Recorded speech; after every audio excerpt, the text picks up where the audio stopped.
Hello, everyone. It's Moments with Mima. I think I'm going to read today the tale of Benjamin Bunny.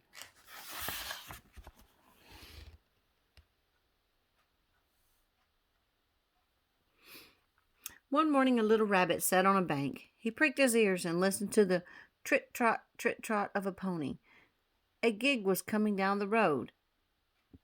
It was driven by Mr. McGregor, and beside him sat Mrs. McGregor on her with her best bonnet on. As soon as they had passed, little Benjamin Bunny slid down into the road and set off with a hop, skip, and a jump to call upon his relations who lived in the woods at the back of Mr. McGregor's garden.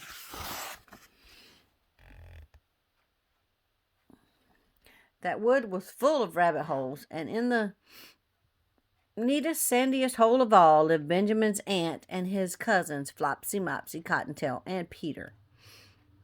Old Mrs. Rabbit was a widow, and she earned her living by knitting rabbit wool mittens and muffets.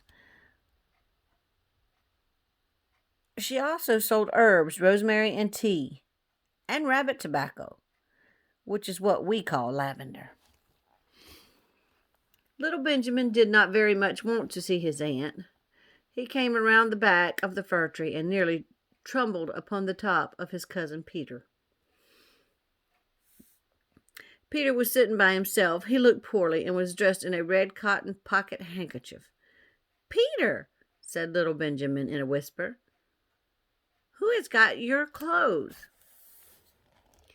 Peter replied, "The scarecrow at Mr. McGregor's garden." And he described how he had been chased about the garden and had dropped his shoes and coat. Little Benjamin sat down beside his cousin and assured him that Mr. McGregor had gone out in the gig and that Mrs. McGregor was also with him, and certainly for the day they would be gone because she was wearing her best bonnet. Peter said he hoped that it would rain. At this point, old Mrs. Rabbit's voice was heard inside the rabbit hole, calling, "Cottontail! Cottontail! Fetch me some more chamomile." Peter said he thought he might feel better if he went for a walk.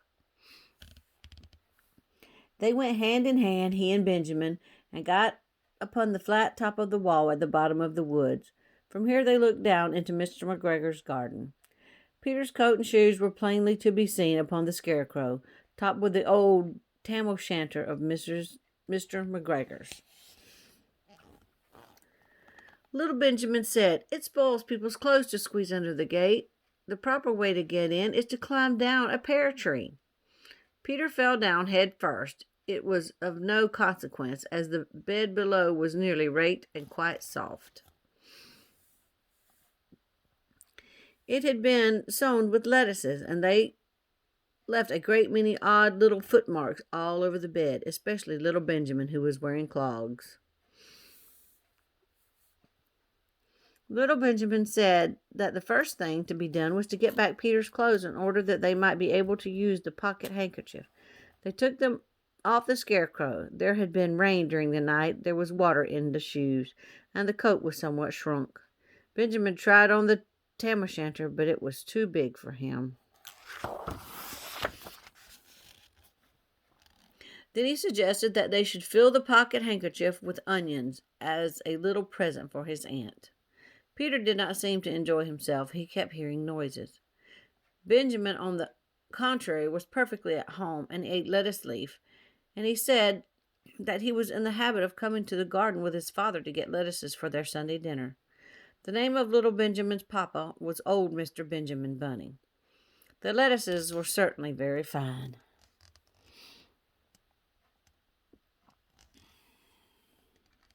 Peter did not eat anything. He said he should like to go home presently. He dropped half the onions. Little Benjamin said that it was not possible to get back up the pear tree with a load of vegetables. He led the way boldly towards the other end of the garden. They went along the walk on planks under a sunny red brick wall. The mice sat on the doorstep, cracking cherry stones. They winked at Peter Rabbit and little Benjamin Bunny.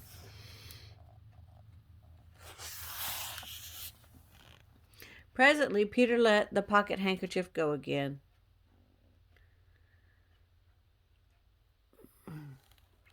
they got amongst flower pots and frames and tubs. Peter heard noises worse than ever. His eyes were as big as lollipops. He was a step or two in front of his cousin, then he suddenly stopped. This is what the little rabbit saw around the corner.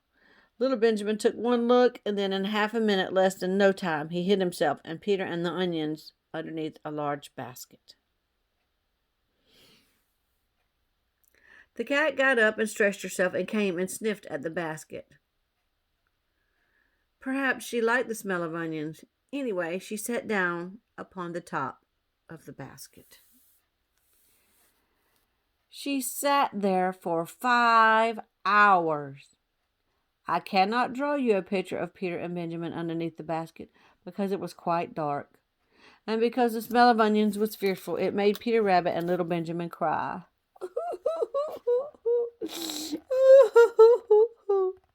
The sun got round behind the woods, and it was quite late in the afternoon, but still the cat sat upon the basket.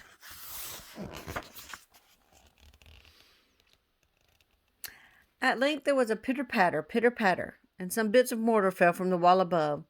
The cat looked up and saw old Mr. Benjamin Bunny prancing along the top of the wall at the upper terrace. He was smoking his pipe of rabbit tobacco and had a little switch in his hand, and he was looking for his son. Old Mr. Bunny had no opinion whatever of cats. He took a tremendous jump off the top of the wall onto the top of the cat and cuffed it off the basket and kicked it in the greenhouse, scratching off a handful of fur. The cat was too much surprised to scratch back. Meow. When old Mr. Bunny had driven the cat into the greenhouse, he locked the door, and he came back to the basket and took out his son Benjamin by the ears and whipped him with the little switch. And then he took out his nephew Peter. And then he took out the handkerchief of onions and marched out of the garden. When Mr. McGregor returned about half an hour later, he observed several things which perplexed him. He looked as though some person had been walking along all over the garden in a pair of clogs, only the footmarks were ridiculously tiny. Also, he could not understand how the cat would have managed to shut herself up inside the greenhouse, locking the door upon the outside. When Peter got home, his mother forgave him because he was so glad to see that he had found his shoes and coat. Cottontail and Peter folded up the pocket handkerchief, and old Mrs. Rabbit strung up the onions, hung them from the kitchen ceiling with the branches of herbs and the rabbit tobacco.